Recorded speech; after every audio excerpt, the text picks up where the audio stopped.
Hi and welcome to Power Play. I'm Mike Lecouteur. Tonight, can Canada and India reset relations? And even where those disagreements are present, it's important for us to not leave the conversation. Well, I think it has been part of the discussion between the Prime Minister Carney and Prime Minister Modi since their time in Kananaskis and beyond. Prime Minister Mark Carney is leading a delegation of ministers and premiers in India against the backdrop of controversy. Before leaving, a senior government source told reporters that the feds now believe that India has ceased its attempts at transnational repression in this country. We'll talk to a Canadian Sikh activist who received credible threats against him and his family just last weekend. And we'll get analysis from former National Security Advisor to Prime Minister Justin Trudeau, Jody Thomas. Then, contraction, I should say, in the Canadian economy. The Prime Minister promised to build the strongest economy in the G7. Instead, he's delivered the weakest. We will continue to be there for the people of this country. It's a serious agenda for a serious time. New data from Stats Canada paints a clear picture of how hard U.S. tariffs hammered the Canadian economy last year. CTV News' chief financial correspondent Amanda Lang will break it all down for us, and then we'll get opposition reaction from the Conservative trade critic Adam Chambers. Plus, taking the temperature of the Canadian electorate. The Liberals have opened up a significant lead on the Conservatives in several national polls. Could Canadians be headed to the ballot box soon? Our front bench will be here to talk about that. We have Sabrina Grover, Melanie Paradis, Carl Belanger, and Rachel Aiello. First, though, we will have disagreements with various countries around the world that we still aspire to trade with. And even where those disagreements are present, it's important for us to not leave the conversation. It's in everyone's best interest that when they're looking for the kind of things that Canada has, that we establish these agreements to demonstrate the stability of the relationship, the commitment to the long term that will help reassure everyone that that these relations are on the right track. that was Saskatchewan Premier Scott Moe and New Brunswick Premier Susan Holt speaking to reporters right after they touched down in India early today. Now, they are part of a Canadian delegation led by Prime Minister Mark Carney as part of the ongoing push to reset rocky relations with the Indian government. They're also trying to diversify trade away from the United States. Prime Minister Carney arrived in Mumbai this morning. It's the first stop on a 9-day trip that also includes visits to Australia and Japan. That first stop is the one that has been met with criticism and concerns over India's alleged violent crimes on Canadian soil and foreign interference allegations as well. CTV's Abigail Beeman is in Mumbai and sets the scene for us. Abigail? Mike, the Prime Minister arrived here in Mumbai Friday afternoon, and he had one meeting before being down for the day, and that is with the Tata & Sons chairman. Of course, the broad focus of this trip is about trade. Carney visiting here in India as well as Australia and Japan over the course of a 10-day trip, looking to bolster connections with these Indo-Pacific nations and diversify away from the United States. But important to discuss that we have not heard anything from the Prime Minister about the divisions that are brewing back at home since a Canadian government official in a briefing ahead of this trip suggested that India is no longer involved with foreign interference. Now, we know that the RCMP, as well as the former Prime Minister, had connected the Indian government to violence on Canadian soil. And again, we heard from a Canadian government official before taking off here that they believe if those kinds of things were still happening, this trip wouldn't take place. New comments from CSIS and the RCMP really didn't address the issue head on. We have not heard the Prime Minister's position on that, and we are not expected to hear from him in terms of a chance to ask questions for a while, but we will be watching closely. Mike? Thanks for that, Abigail. That's CTV's Abigail Beeman from Mumbai, now India's financial capital. Now, last weekend, the head of the Sikh Federation of Canada was warned by the RCMP about a credible threat to his and his family's lives. Maninder Singh was a close collaborator of Hardeep Singh Nijjar. The activist was murdered in BC back in 2023. Now, the four alleged hitmen are all Indian nationals. Maninder Singh joins me right now. Mr. Singh, thanks for being here and welcome back to Power Play. Thank you for having me. You've received a warning from Vancouver Police this week about a credible threat on your life and your family's lives, which you have said that you believe is linked to the Indian government. I wanted to know, what leads you to believe that?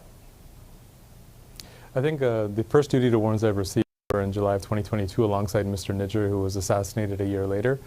Since then, over a dozen Sikh activists have been given these warnings across the country. None of us have been asked for money. We haven't been extorted. It's all our political activism that kind of lines up this idea with India. On the flip side, you also have the Canadian government with Mr. Trudeau saying that India was behind Mr. Nijjar's murder. We had Mike Duham from the RCMP as the National Commissioner saying that India was behind this wave of violence and extortion that was happening in Canada as well. And the Deputy Foreign Minister, David Morrison, in the past stated that Amit Shah, the Home Minister for India, Ajit Doval, who's their National Security Advisor, in connection with Mr. Shah, are like the architects of this violence in Canada. So when we add up that, the pattern shows that it would be India for our political activism, for sovereignty, and for the Sikh people in the form of Khalistan, that this is why this targeting threats, these duty to warns that are being provided to the activists in Canada.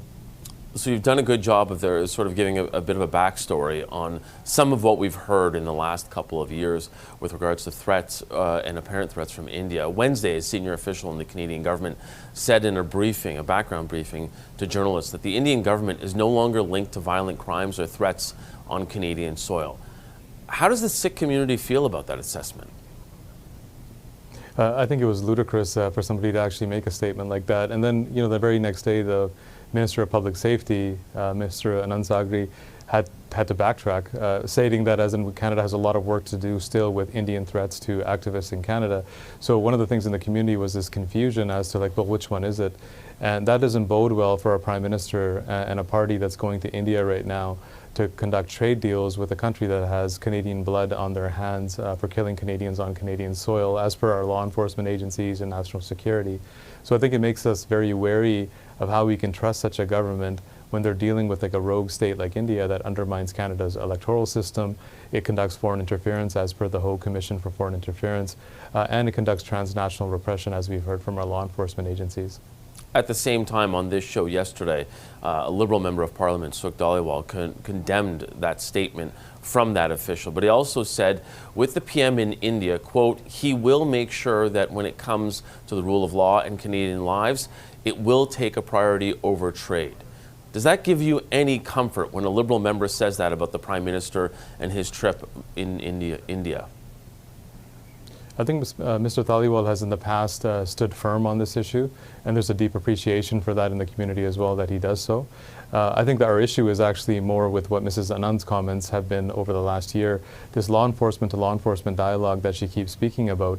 If there was anything that would have borne fruit from that or anything positive result, we wouldn't see the violence that we see on Canadian streets. We wouldn't see the extortions going up, the violence going up, the threats going up, duty to warns being issued again. All of that is increasing. It's not actually decreasing. So it gives little, I would say, hope for the Sikh community to hear just from Mr. Dhaliwal when they should be coming from the ministerial level. It should be coming from the Prime Minister's level that Canadian lives are more important than just trade. And I just have to say that Mrs. Anand, if she is having these dialogues, that either she's extremely ineffective at what she's doing or there's actually no conversations happening at all, and this is just lip service for the Sikh community.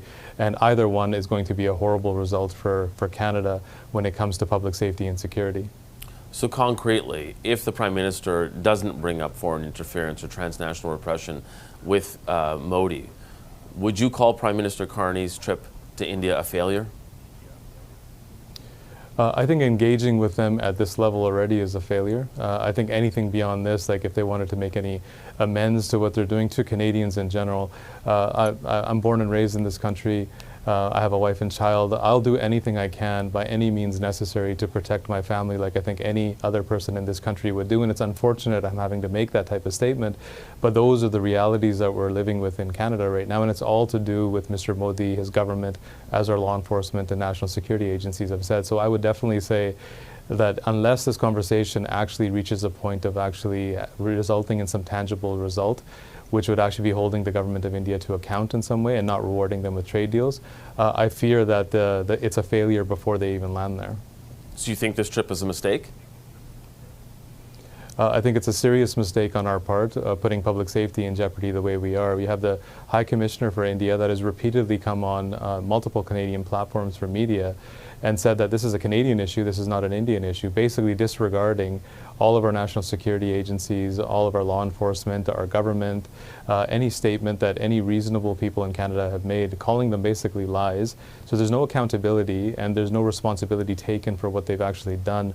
And then how do you have a conversation in good faith with a country like that? If we're talking trade and economics, there's 200 other countries in the world that will buy the type of material that Canada wants to sell, and we can trade with them from Europe to South America to the African continent. India as a partner in the Indo-Pacific, I think this is overshadowing safety and security back home. And I think the results are in front of us when we see the violence just continuously rising across communities in Canada. Okay, we're going to have to leave it on that note. Minister Singh, the head of the Sikh Federation of Canada, thanks so much for being with us. Thank you again for having me. For some more perspective on the most recent development in Canada-India relations, I'm joined now by Jody Thomas. She is the former National Security Advisor to Prime Minister Justin Trudeau. Thanks so much for joining us. Thank you for having me. I wanted to ask you first about what we heard from that senior official in the Canadian government on Wednesday, who said that the Indian government is no longer linked to violent crimes or threats on Canadian soil. Given your experience, do you believe that? No, I don't. I think whoever said it misspoke. I can't ascribe or attribute why they would have said that, but no, I don't believe it's true at all. I think the behavior continues. Especially when you consider what we just heard from Mr. Singh. He laid out a number of facts that he believes in that interview, in any case, saying that former Prime Minister Justin Trudeau did lay out an accusation that India was behind Mr. Nijjar's murder, and that the RCMP commissioner also had said that India is behind a wave of extortion and violence. How do you reconcile those accusations with what that government official said and how they downplayed the threat of the Indian government? I think they made a mistake.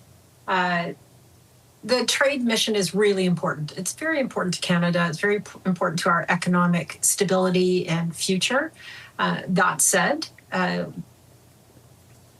misrepresenting a national security issue is absolutely, incorrect, wrong, shouldn't be done. It is important to be able to do two things at one time: have the national security conversation, continue the investigations, call a country into account for what it has done, and proceed with strengthening Canada economically. I don't think you can divide our national security from our economic security. And so being able to do both is really important for us as a nation. I know you have not been the National Security Advisor for nearly 2 years now. What are you hearing, though, of the continued threat level from India when it comes to foreign interference in Canada and even transnational aggression? Well, if you look at what has gone on, just what's been made available publicly, the CSIS director in his annual report cited India. There's been recent parliamentary committees where India has been mentioned. We listed the Bishnoi Group as a terrorist entity.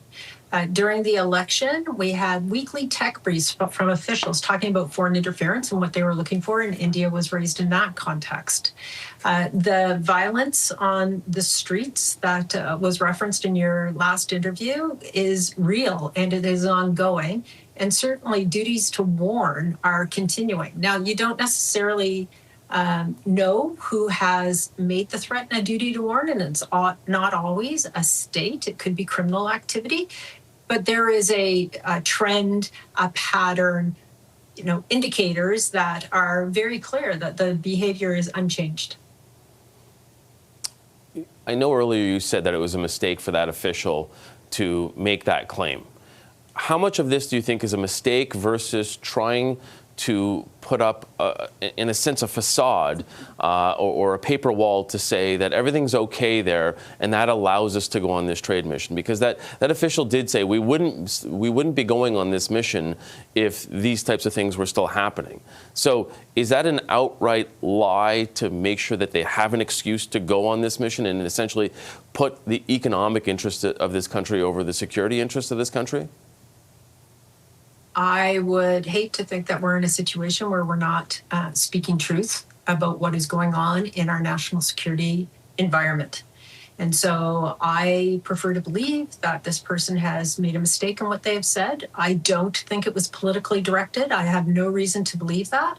I believe that the Prime Minister and his senior ministers can manage two streams at one time, and that they can take the national security information and the threat information and use it as part of their strategy, bearing in mind the risks that have been raised for them by the national security community. So I think that a mistake was made and that it's eyes wide open. People understand what is going on with India. The National Security Advisor from India came to Canada, met with my successor, I think had very open conversations.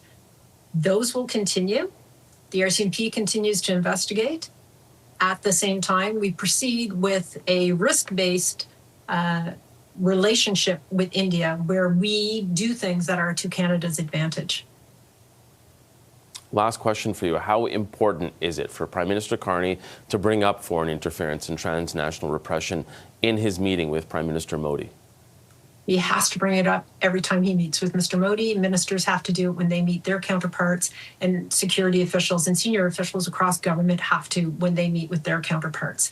It cannot continue. It is unacceptable behavior, and Canada has to take responsibility for protecting our citizens and raising it at every possible opportunity. Okay, we're going to have to leave the conversation there. Really appreciate it. Jody Thomas, she's the former National Security Advisor to former Prime Minister Justin Trudeau. Thanks so much for joining us today. Thank you for having me. Still to come on Power Play, Canada's economy shrank more than expected in the fourth quarter of 2025. We're going to crunch the numbers with our chief financial correspondent, Amanda Lang. That's coming up after a quick break.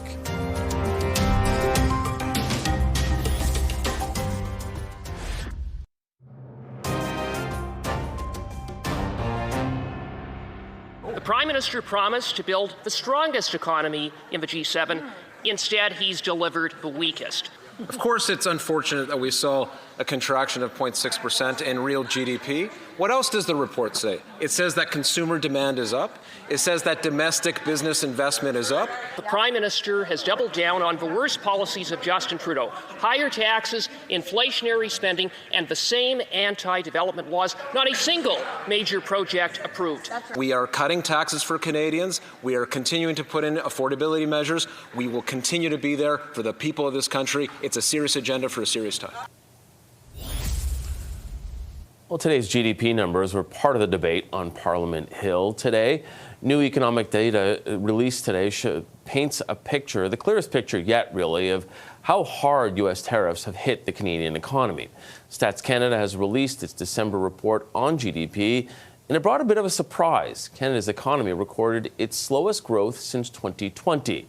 The economy contracted in the fourth quarter, coming in way below expectations. Take a look at these numbers. GDP contracted at an annualized pace of 0.6%, bringing Canada's overall growth in 2025 to 1.7%. Now, lower exports, particularly to the United States, was the main contributor to the slower rise in GDP. Real GDP per capita was unchanged in the fourth quarter, though. Here to talk about that is CTV News' chief financial correspondent, Amanda Lang. Hi, Amanda. Welcome back to Power Play. Thanks for being here. Thanks for having me. Stats Canada saying today lower exports, especially to the United States, were the main contributor to the slower rise in GDP in 2025. But when we really dig into those numbers, economists also pointed to businesses drawing down their inventories. So is this really as bad as it seems? It's a funny component of GDP because inventories is unsold goods. When businesses draw them down, it can be either a good thing or a bad thing. They could draw them down because way more customers appeared than they expected and they didn't have a chance to restock. That would be good. Or they can be feeling cautious and they don't actually have full warehouses because they're not sure about the future. Unfortunately for us, in this case, it's probably more likely to be that lack of certainty and a little bit of caution around where we're headed because we saw this drawdown happen over this year when we've had such trade turmoil. Having said all of that, under the hood of the GDP numbers, there are some good stuff, including final domestic demand, consumer demand that held its own. So it's not a terrible report, as it's not quite as bad as the headline would suggest, but I would say on the business front, it still speaks to kind of a fragility out there. Yeah, and I think a lot of Canadians are looking at the Bank of Canada because they had forecasted first quarter annualized GDP of 1.8%. Many economists now saying that is in jeopardy. How do you think this will affect the possibility of an interest rate cut that's coming up, or that decision anyway, that's coming up on March 18th? I think the bank will stay laser focused on the inflation data as they're supposed to, and that will keep them kind of where they are. In other words, on hold for now. There's not enough weakness in there. I didn't see any economists today, Mike, saying this will move the bank. It might actually jeopardize their forecast, but that's different.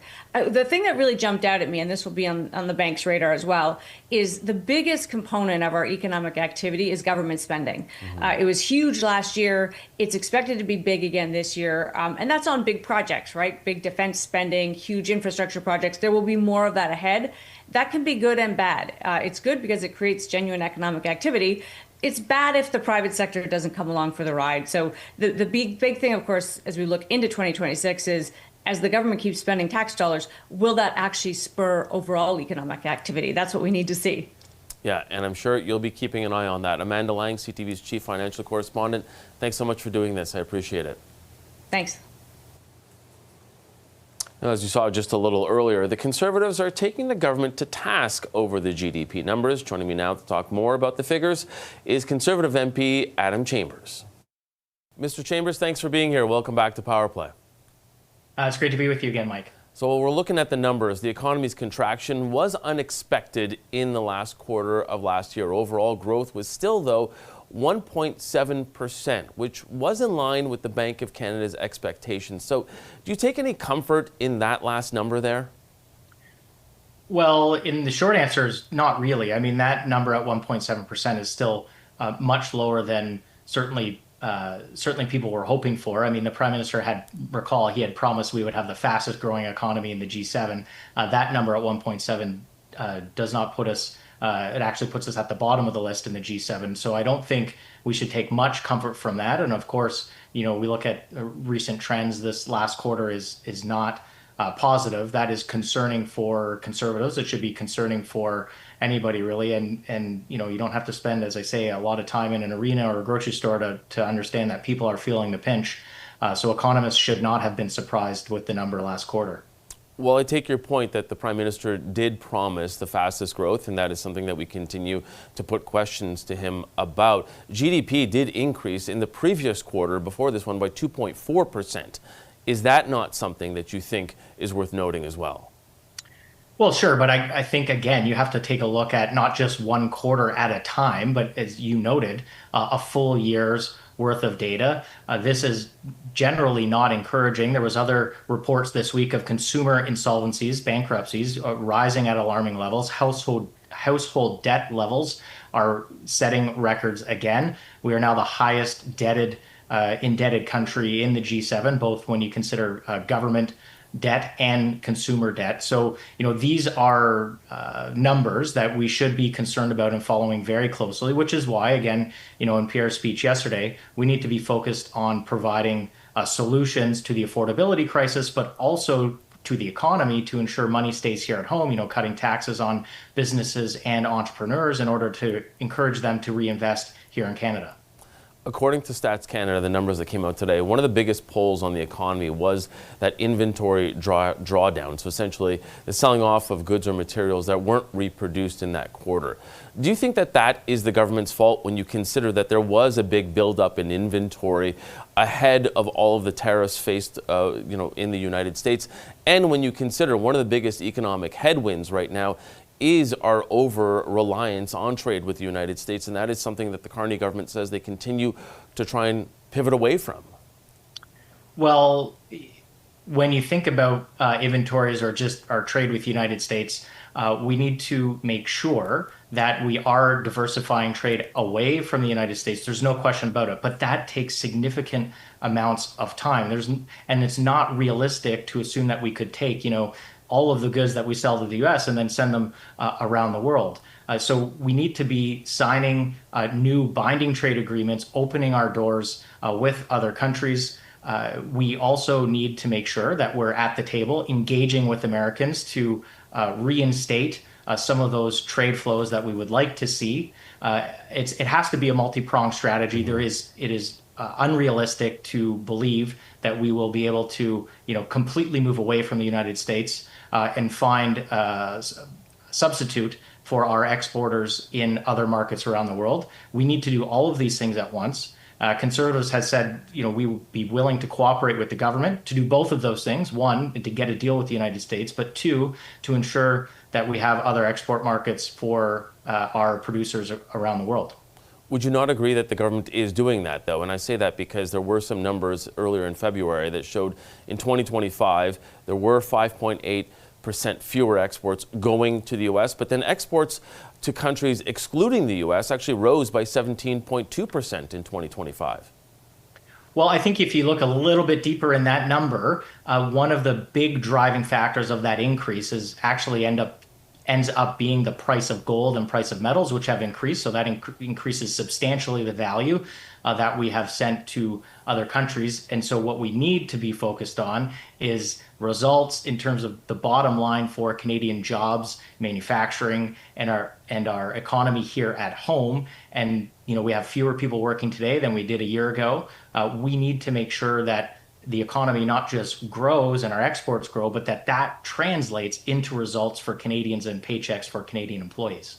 I've got one more stat for you to that point. Foreign direct investment into Canada jumped in the last quarter of last year. The total for 2025 was $96.8 billion. That's the highest since 2007. Do you think that the Liberals deserve some credit for that? Well, I would take a little bit of an issue with using a nominal number like that. If you use the investment number as a percentage of GDP, and you compare this to 2007, which is what the finance minister did today, levels of foreign investment are actually 50% lower, or half of what they were in 2007. So there is a long road to go. I would say perhaps this may be promising, but I really think we have to be focused on results. We need to make sure that Canadian businesses and entrepreneurs have incentives to keep money here as we try to attract money from elsewhere around the world. Just before I let you go, I wanted to point to something in Mr. Poilievre's speech yesterday. He did say that Conservatives are supportive of more trade with India. We know that the Prime Minister is leading a delegation to India as we speak. How would you balance, though, that trade with India with concerns over foreign interference? And are you worried that the Liberals aren't striking that balance on this trip, given the fact that a senior government source told some reporters ahead of this trip that the Indian government is no longer linked to violent crimes or threats on Canadian soil? Sure, I would say two things. Firstly, any crimes committed in Canada against a Canadian citizen deserve to be prosecuted to the fullest extent, full stop. The second is one of the best ways that we can protect Canadians and Canadian national security is to finally enact the Foreign Agent Registry List. This is a bill that has been passed by the Senate and the House, and it's sitting on the Prime Minister's desk. The question is, why is this not being fully executed and implemented as has been passed in Parliament? There is no reason for this delay, and frankly, that is the single biggest issue. It was in the Hogue recommendation in the Hogue inquiry. This is a bill that has been passed by Parliament. It would be easy for the Prime Minister to implement this. We do know that Beijing has asked Canada not to implement this foreign agent registry. It raises questions about why it's still sitting and not being acted upon. But short of that, are you concerned that those issues and those concerns over foreign interference will not be raised by the Prime Minister on this trip, since it seems like trade is his main focus? I think we'll have to wait to see how the trip unfolds to see what is raised. I would say that Conservatives are concerned with making sure we have the right balance between protecting national security and deepening economic ties. We said the same when the Prime Minister made arrangements and memorandums of understanding with Beijing, but we need to get the balance right. Conservatives support pursuing a free trade agreement with India, but it also has to be fair trade. Okay, we're going to have to leave it there. Adam Chambers, who is the Shadow Minister of International Trade for the Conservatives, thanks so much for being here. Appreciate it. Thank you, Mike. Still to come on Power Play, what's the politics behind the numbers? And could the latest economic data hurt the Carney government? Our front bench will break it all down for you. Today we've got Sabrina Grover, Melanie Paradis, Carl Belanger, and Rachel Aiello. They're here now, and they'll be here when we come back.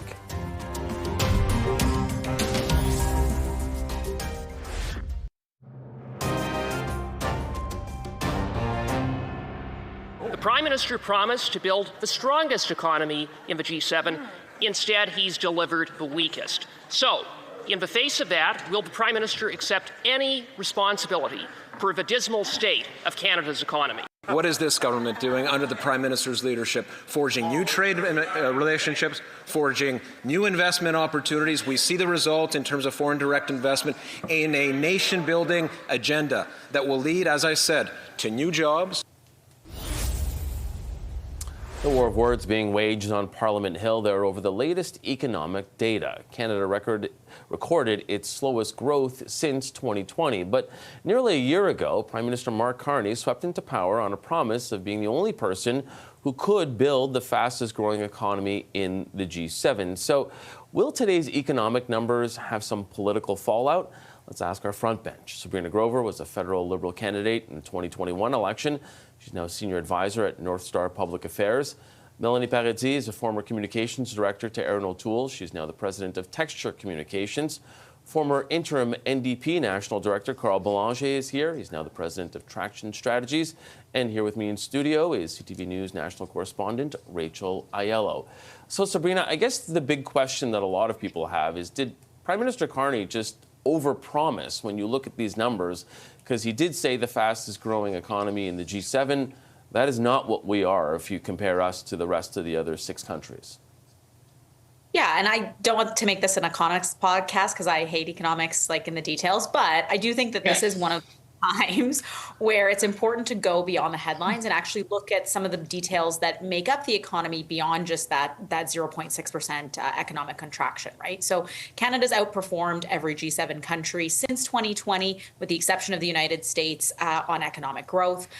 We've seen, for example, I think in the speech yesterday by Pierre Poilievre, he talked about housing prices. Housing prices have actually contracted, adjusted for inflation in the last quarter.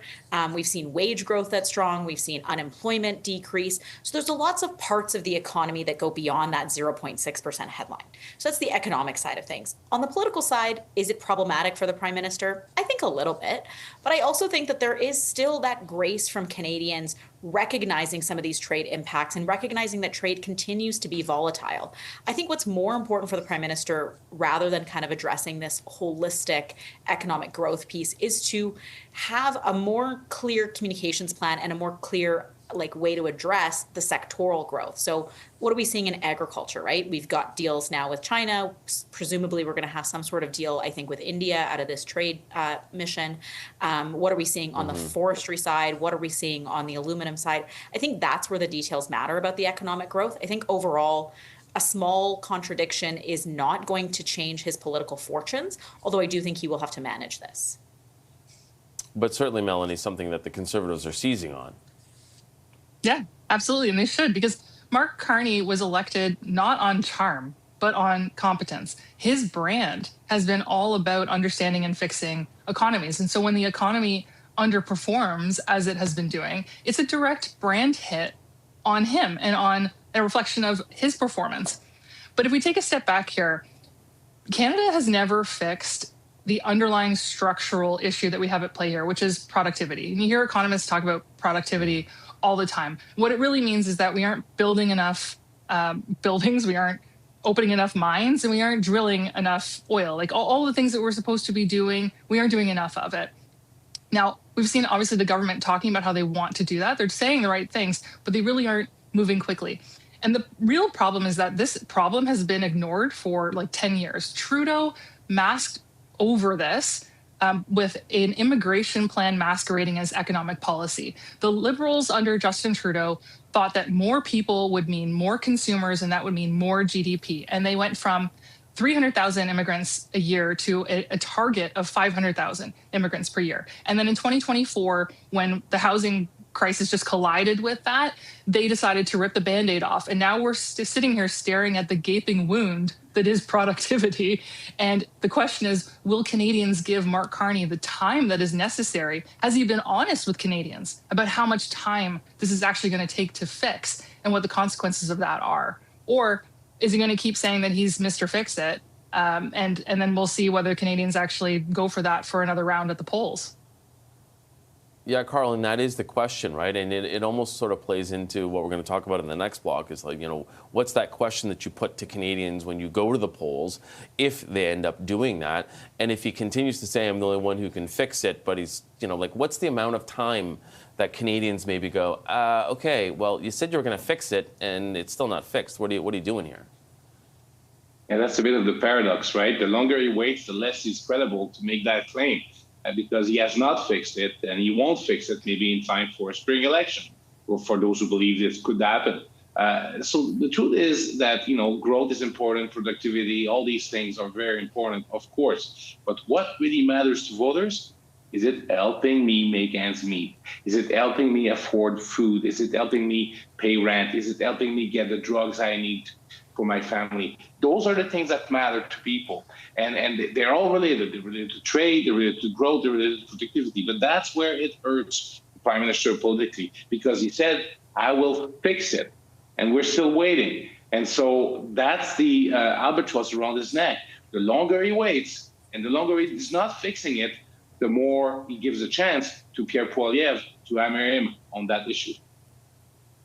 And Rachel, it becomes a bit of a communication issue as well for this government, because they can say it, but they're also maybe not showing their work as much. Yeah, well, and that's just the heart of the challenge here for the Prime Minister, because he has promised to build at speeds not seen before. This is a classic case of a big election commitment, a big promise that as your record is adjudicated, gets kind of put back in your face. Mm-hmm. We've seen this happen with every Prime Minister before him. But the challenge with the Prime Minister is facing right now is that he's promising major projects, things that are going to take a very long time to build. We heard from LeBlanc this week indicating the first few designations should be coming very soon. They are indicating once those are greenlit and shovels in the ground, ostensibly, you will see the economic improvements as a result of that. But I think that's why, Mike, you're also seeing them do short-term economic and more politically salient moves like the groceries benefit that he announced at the start of this parliament. So you have to keep in mind the fact that there needs to be those little Band-Aids along the way, those little reminders to Canadians in the short term, things that they might feel in their day-to-day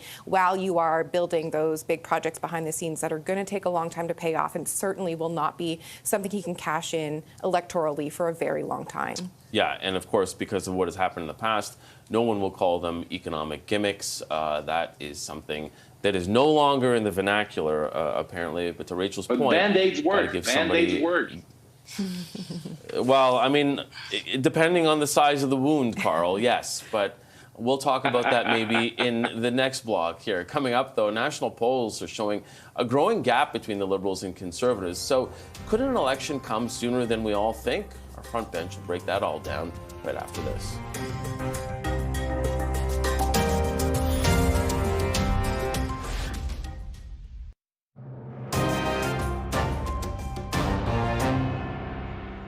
Canada's prosperity and security are inseparable from a stable relationship with the United States. And that is why we should not declare a permanent rupture with our biggest customer and closest neighbor in favor of a strategic partnership for a new world order with Beijing. That was Conservative leader Pierre Poilievre yesterday delivering his first major speech on the Canada-U.S. relationship. Now, the Conservative leader even called out U.S. President Donald Trump by name several times, something he's rarely done in the past. Now, he offered to help with the renewal of Kuzma, but instead of going to D.C., he's going to the UK and Germany next week. It all comes at a time when he and his party have fallen behind in national polls. Many of those show that the Liberals have a healthy lead over the Conservatives. It is a significant gap compared to what it was in last April's federal election, where the two parties were essentially neck and neck. So pollsters say that Prime Minister Mark Carney's popularity on the question of how to deal with Trump has really come at Poilievre's expense. So will yesterday's speech move the needle for him? And do polls suggest that an election might be in the offing? Now, you're seeing them there right now, and I'm not going to hold them back any longer. Sabrina Grover, Melanie Paradis, Carl Boulanger, and Rachel Aiello. So, Sabrina, is it just too tempting for the Liberals these days? I'm not convinced that these polls are going to push them to an election. I think that obviously they are resoundingly positive for the Prime Minister. But I do think that the Prime Minister also has, an external relations focus, shall we call it, when it comes to making all of these trade relationships. He's been perhaps one of the most flight-friendly prime ministers in recent years, going to many countries, making these deals and striking those benefits for Canadians. So I don't know that beyond some of the pieces we've seen with the floor crossing already, potentially more rumors of that still to happen, or folks going to become independent MPs. I don't know that an election is in the cards. We still have 3 by-elections. I think those by-elections are likely to be won by the Liberals. 2 out of 3 for sure. The one in Terrebonne, I think, is likely to go to Mark Carney as well. And so when you play out that electoral math, I think that it's unlikely that he's going to go to an election, but I'm willing to be called wrong. Yeah, flying so much that Airbus may have to make an emergency landing in the Azores at some point. Mel, I wanted to ask you in terms of, that pivot that we saw yesterday from Poilievre. Maybe not so much a pivot, but certainly more of a focus on Trump, on the Canada-U.S. relationship. And really, he's been doing this more lately, talking about more collaboration with that sort of all-party Kuzma team of parliamentarians. Do you think that we will eventually see, and as these rolling polls go, that will sort of help him in the polls as he delivers this speech, as it resonates with people? Do you think we'll see that soon? I do, but and I think as a warning to Carney, momentum in politics is only ever rented. It's not owned, and it can very easily swing in Mr. Poilievre's direction. These polls are largely driven... back in Mr. Poilievre's direction. Yes, back in his... Exactly. Well, look, just as it swung to Carney, right? And that was all... and these polls are exactly the same, right? Carney is currently benefiting from an external threat, not from a domestic record. And the same was true a year ago when he was elected. These polls are driven not by love for Carney, but by that rally around the flag sentiment that we very much are still feeling in Canada. Where Poilievre needs to address his attention, and where I think that speech that he delivered yesterday was aimed at, are the time for change people.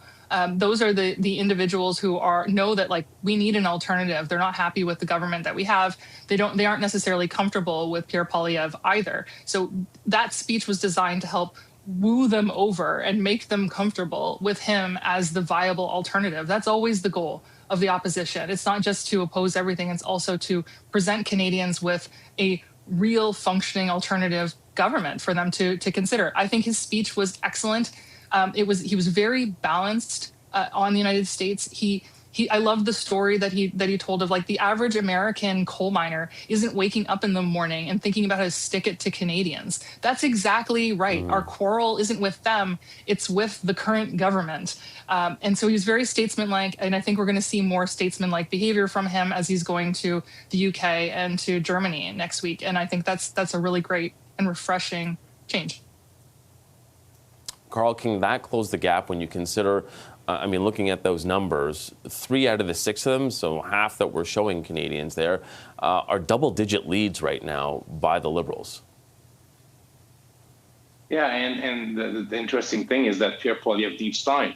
He needs more time. He needs to buy time. I think that's partly why you've seen that collaborative tone lately. That's partly why you've seen Poilievre, try to work and say he would cooperate with the Liberals. He needs time. An early election would be a disaster. The numbers don't lie.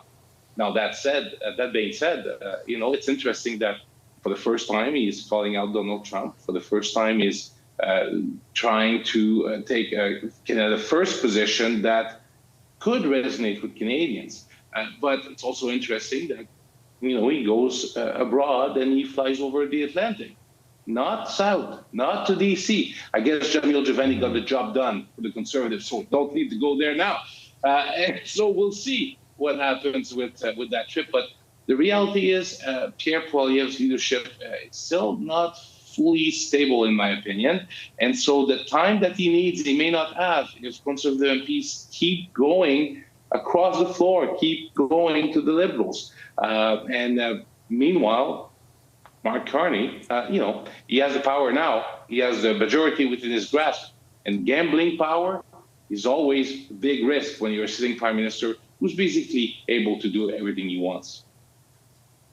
Yeah, and Rachel, it's interesting because, that time factor, that it could help the Liberals, it could help, the Conservatives, may need that time as well. All of this as the midterms are coming and the Kuzma review, which is July 1st. So it almost feels like it's a backdrop on which that any election could be waged when you consider that the last one was Canada-US, and if there is not a deal, if President Trump walks away from Kuzma as he's been threatening to, that could set things up pretty perfectly too.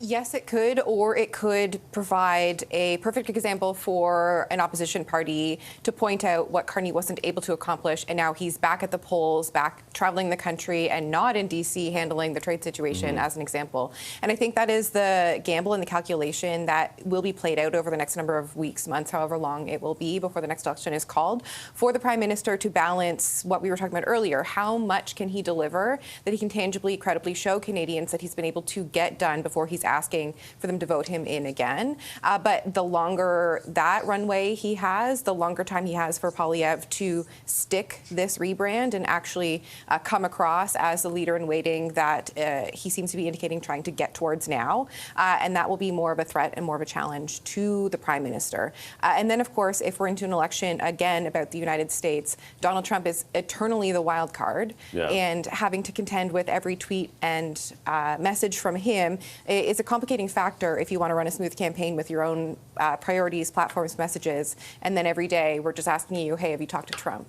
Yeah, or if and a pothole or a curveball along the way. Okay, that does it for our front bench. Sabrina Grover, Melanie Paradis, Cara Boulanger, and Rachel Aiello. Thank you all for being here, and I'll ask you to stay right there because our takeaway is coming up right after this.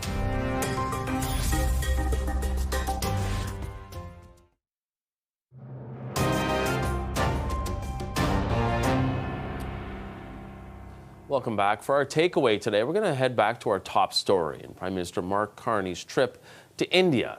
A Canadian official told reporters on Wednesday that the Indian government has ceased its attempts at transnational repression in Canada. Jody Thomas is former Prime Minister Justin Trudeau's national security advisor, and here's her assessment of that statement. I think they made a mistake. The trade mission is really important. It's very important to Canada. It's very important to our economic stability and future. That said,